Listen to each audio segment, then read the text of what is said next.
Hello everyone, this है Aarushi Pratap. Welcome to crypto PM channel. आप सभी का स्वागत है। So merry Christmas in advance. Without wasting any more time, let's get into video. जानते हैं क्या लेटेस्ट न्यूज़ आई है क्रिप्टो मार्केट में। And if you new to this channel, don't forget to subscribe and hit the bell icon so you won't miss our videos. Moving to next news, El Salvador increases daily Bitcoin purchases aim for 20,000 BTC। L Salvador जो है ये अपनी BTC purchasing रोज यहाँ पे कर रहा है और इन्होंने बोला है कि 20,000 बीटीसी ये ओवर टाइम अक्यूमुलेट करेंगे। तो हर रोज एक बीटीसी ये परचेज करेंगे, 20,000 बीटीसी जब तक इनके नहीं हो जाते। तो इनके पास 5,900 से ज्यादा बीटीसी है, करीब करीब $598 मिलियन के। और ये 20,000 बीटीसी तक बढ़ाने का बोल रही है। As the government were ramping up purchasing more BTC every day to meet the aspirations of all 20,000 BTC being accumulated. So by betting on 20,000 BTC, El Salvador जो है has entered an entirely undefined bet based on the fate of digital finance. Whether this gamble will pay off or prove disastrous, it can be said it is undeniable fact. El Salvador's journey toward BTC is changing the next chapter. तो ये सबसे पहली जो country थी bitcoin को legal करने की, वो एल सल्वाडोर थी। तो उनके जो प्रेसिडेंट है वो यहाँ पे बोलते हैं bitcoin is that future.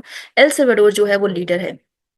With this increase in our reserves, हम अपने पीपल के जो प्रॉस्पेरिटी है उसको अश्योर कर सकते हैं और ग्लोबल फाइनेंशियल मार्केट में हम रेवोल्यूशन ला सकते हैं अगर हम रोज बीटीसी को परचेज करते रहे 20,000 बीटीसी तक।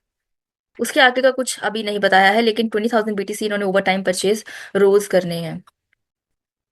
Farmer Binance.US CEO Brian Brooks takes board seat at MicroStrategy। Brian Brooks जो कि Binance.US के फॉर्मर सीईओ रह चुके हैं, takes board seat at MicroStrategy। तो यहाँ पे MicroStrategy में उनको एज बोर्ड ऑफ डायरेक्टर में सीट मिली है। साथ ही साथ उनके दो एग्जीक्यूटिव और है जिनको अपॉइंट किया गया है बोर्ड ऑफ डायरेक्टर्स में MicroStrategy के। ये जो अपॉइंटमेंट है ये MicroStrategy के नास्डैक 100 में लिस्ट होने के बाद हुई है। Brian Brooks, Jane Dietsche who also sits on Galaxy Digital board, और ग्रेग विनार्स्की जो कि चीफ लीगल ऑफिसर थे फनेटिक्स होल्डिंग्स के, इन तीनों ने ज्वाइन किया है MicroStrategy का बोर्ड ऑफ डायरेक्टर्स। तो इनकी एडिशन के बाद MicroStrategy के जो बोर्ड ऑफ मेंबर्स है वो 9 हो चुके हैं। ब्रायन ब्रुक्स जो है वो कंट्रोलर भी रह चुके हैं, जो कि ओवरसो करते थे the entire US banking system and is deeply connected, Swan Bitcoin said. In August 2021, brooks ने रिजाइन किया था as CEO of Binance.US after less than 4 months, क्योंकि वहां पे कुछ डायरेक्शन में डिफरेंस आ रहा था। Charles Hoskinson plans to meet senators for bipartisan crypto policy push. तो कार्डानो के को फाउंडर चार्ल्स हॉस्किंसन इन्होंने प्लान किया है डेमोक्रेटिक सेनेटर्स से मिलने का, जिसकी वजह से यहाँ पे ये बाय पार्टीशन क्रिप्टो एजेंडा को पुश कर पाए। तो in a post on X, Hoskinson ने बोला है कि he will have talks with senators including Pennsylvania's John Fetterman to make crypto a bipartisan issue. अब यहाँ पे ये बोलते हैं I will meet with senator Fetterman's people and those like him. Charles Hoskinson ने लिखा है many in leaders position felt that Warren and Biden had gotten crypto wrong and now is the time to bring them into the family। तो bye partition crypto agenda का क्या मतलब है कि law makers यहाँ पे एफर्ट लगा पाए दोनों मेजर पार्टी से रेगुलेशंस के ऊपर। तो एंटी क्रिप्टो सेनेटर्स जैसे एलिजाबेथ वॉरेन और बाकी के ये स्ट्रांगली अपोज करते हैं डिजिटल एसेट इनोवेशन को, और इन्होंने बहुत ज्यादा अटेम्प्ट किए हैं to relax regulations against digital asset firms. Charles Hoskinson ने रिप्लाई किया है सेनेटर जॉन फेटरमैन की पोस्ट पे। उन्होंने बोला है he said that Trump won because he protects the American way of life. Fetterman ने ऐड किया है Trump is not a fascist like Kamala Harris claimed. Charles Hoskinson ने बोला है कि he will begin talks to democrats starting next year. Over the weekend Hoskinson ने offer किया था comprehensive update on crypto expanding ecosystem, जिसमें वो introduction करने वाले प्लूटस V4 का, जिसमें जीरो नॉलेज प्रूफ यूज किया जाएगा। तो चार्ल्स हॉस्किंसन का यहाँ पे गोल है कि क्लियर रेगुलेशंस डिजिटल एसेट्स को मिलनी चाहिए। उसी पे ये काम कर रहे हैं, उसी की वजह से ये सेनेटर से मिल रही है। Uniswap Unichain to launch its DeFi focus layer 2 mainnet in early 2025। तो यूनिस्वैप का नया नेटवर्क यूनिचेन जो है वो लॉन्च करने वाला है अपना DeFi focus layer 2 solution, OP stack पे बना है। तो ये 2025 की शुरुआत में लॉन्च हो जाएगा। अब ये जो नेटवर्क है ये डिजाइन किया गया है स्केलेबिलिटी को बढ़ाने के लिए और एफिशिएंसी को बढ़ाने के लिए डिसेंट्रलाइज फाइनेंस में, जो कि टेस्ट किया गया था इथेरियम की सिपोलिया टेस्टनेट सिंस अक्टूबर। अभी जो सिपोलिया टेस्टनेट है, जब इन्होंने किया इस पे टेस्ट, तो प्रोसेस किया इन्होंने 50 million test transactions and deployed more than 4 million smart contracts, maintaining an uptime exceeding 99% across critical service according to Uniswap. Starting January 1625 जो टेस्टनेट है वो मेंटेनेंस के लिए प्लान किया गया है to activate permissionless fault proof. अब ये परमिशनलेस फोल्ट प्रूफ क्या होता है, ये की फीचर है इस लेयर 2 का।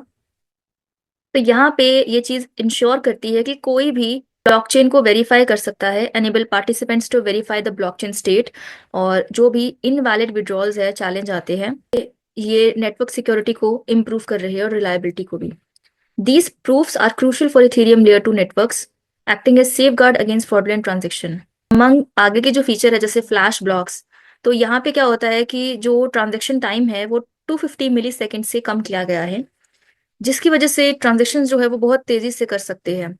अब डिसेंट्रलाइजेशन को बढ़ाने के लिए और इसको कम करने के लिए इन्होंने टाई किया है to single sequencer system. Unichain introduce कर रहा है अपना यूनिचेन वैलिडेशन नेटवर्क, जो कि जिसपे इंडिपेंडेंट नोड ऑपरेटर्स होंगे। Additionally it will leverage roll up boost, जो कि एक सिक्योर ब्लॉक बिल्डिंग प्लेटफॉर्म है जो फ्लैश बोर्ड्स ने डेवलप किया है रोल अप फंक्शनैलिटी के लिए। अब इसके लॉन्च पे यूनिचेन जो है वो ज्वाइन करेगा ऑप्टिमिज्म सुपरचेन इकोसिस्टम को यूनिस्वैप लैब के साथ, contributing to the OP stack. The development solidifies Uniswap position as a leading player in decentralized finance with over $1 billion in trading volume recorded in the last 24 hours. MicroStrategy acquires 5,262 BTC for $561 million. Total holdings reach 444,262 BTC. MicroStrategy ने फिर से purchase की है BTC, accumulated at an average cost of 62,257 per BTC.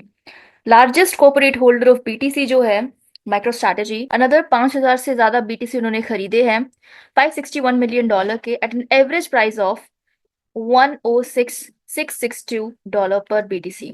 तो latest purchase के according इनका impressive holding जो हो जाती है बिटकॉइन की, वो 444,262 BTC होती है।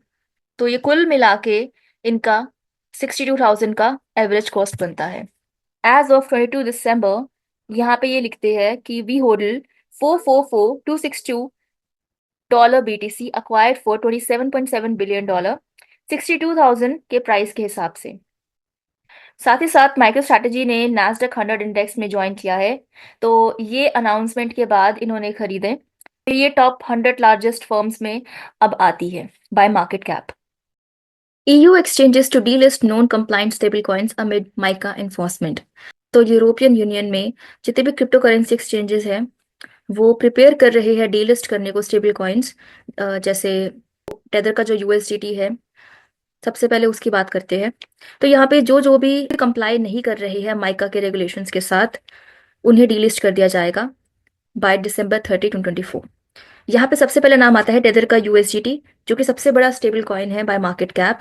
यहाँ पे इसको डीलिस्ट किया जा रहा है due to non compliance with MiCA stringent requirements. MiCA जो है वो एम करती है कि वो एक तरह का रेगुलेटरी फ्रेमवर्क बना के रखे क्रिप्टो एसेट्स के लिए विद इन द EU, जो कि ट्रांसपेरेंसी को बढ़ाए, कंज्यूमर प्रोटेक्शन को बढ़ाए और मार्केट के इंटीग्रिटी को बढ़ाए। अब यहाँ पे जो की प्रोविजन होता है स्टेबल कॉइन इशुअर्स का, क्योंकि उनको यहाँ पे ई मनी लाइसेंस जो है वो ऑब्टेन करना होता है, जिसमें क्या होता है कि बताया जाता है tokens are fully backed by reserves held in independent banks and that issuers को मेंटेन करके रखना पड़ता है रोबस्ट ट्रांजैक्शन मॉनिटरी सिस्टम। तो यहाँ पे टेदर ने अभी तक उस लाइसेंस को सिक्योर नहीं किया है, rendering USDT non compliant under the new regulations. In response major crypto currency exchanges जो कि EU में ऑपरेट कर रहे हैं, उन्होंने अनाउंस किया है USDT को, और बाकी और भी बहुत सारे कॉइन्स है जैसे USD कॉइन USGC और यूरो कॉइन EURC, जो कि सर्कल ही दोनों इशू करता है। तो इन तीनों को डीलिस्ट कर दिया जाएगा सिक्योरिटी को मेंटेन करने के लिए। तो इनके रिमूवल की वजह से यहाँ पे लिक्विडिटी भी कम हो जाएगी और ट्रेडिंग कॉस्ट भी बढ़ जाएगी, और साथ ही साथ पोटेंशियल डिस्ट्रप्शन भी आ सकते हैं मार्केट में। Market participants are concerned that the absence of USDT, क्योंकि USDT जो है वो सबसे बड़ा है स्टेबल कॉइन, अब वो यहाँ पे हटा दिया जाएगा तो प्रॉब्लम तो आने वाली है, मे हिंडर ट्रेडिंग एक्टिविटीज और क्रिप्टो इकोसिस्टम में भी ग्रोथ कम हो जाएगी ईयू में। So exchanges are taking steps to minimize disruption by offering users options to convert their USDT holdings into compliant alternatives. जैसे Coinbase has facilitated the transition by providing seamless conversion services and detailed guidance to its users. Trump appoints former college football player Bo Hines to head Crypto Council. तो Trump ने बो हाइंस को, जो कि farmer college football player और साथ ही साथ house Republican candidate भी रह चुके हैं, तो इन्होंने इस बंदे को चूज किया है फॉर क्रिप्टो काउंसिल को एडमिनिस्टर करने के लिए। तो बात करते हैं बो हाइंस की, तो ये फॉर्मर कॉलेज फुटबॉल प्लेयर थे। अब यहाँ पे डिस्पाइट ऑफ इनके जो लिमिटेड एक्सपीरियंस है क्रिप्टो करेंसी सेक्टर में, इनको क्यों चूज किया गया है? तो इनको चूज इसलिए किया गया है क्योंकि इनके जो कनेक्शन है with pro crypto political action committee के साथ, और साथ ही साथ जो इनका बैकग्राउंड है लॉ और पॉलिटिक्स में, तो ये इनको एक स्ट्रैटेजिक चॉइस बनाता है इस रोल के लिए। तो बो हाइंस जो है ये काम करेंगे under Donald Trump crypto and AI czar David Sacks के on the incoming president's crypto council in a bid to foster innovation and growth for digital asset। नए रोल में जो बो है वो काम करेंगे with David to foster innovation और growth को बढ़ाने के लिए डिजिटल एसेट स्पेस में, while ensuring इंडस्ट्री के जितने भी लीडर्स हैं उनके पास रिसोर्सेज हो, they need to succeed. Metaplanet makes record 620 BTC purchase amid price dip under $100,000। तो दिसंबर 23 को अनाउंस किया है कंपनी ने कि उन्होंने $60 मिलियन का एक्विजिशन किया है 619.7 BTC का पर कॉइन। तो Japanese investment firm Meta planet ने अपनी सबसे बड़ी परचेज की है बिटकॉइन की 620 BTC as the crypto currency trades below $100,000। अभी जो परचेज है ये माइलस्टोन बनाती है मेटा प्लैनेट के लिए, जो कि क्वाड्रपलिंग इन्होंने किया, प्रीवियस 159.7 BTC किया था और सीधा ही 620 BTC पे आ गए। अब यहाँ पे ये जो कंपनी है ये 1700 से ज्यादा BTC होल्ड करती है, around $168 million with N average price of 75,600 पर BTC। कंपनी की यहाँ पे जो रिपोर्ट बताई जा रही है BTC यील्ड की अक्टूबर और दिसंबर के बीच में वो 310% से बढ़ी है, sharp increase from the 41.7% yield in the preceding quarter. So thank you everyone being till last with me in this video. मिलते हैं दूसरी वीडियो में, तब तक के लिए बाय बाय, टेक केयर।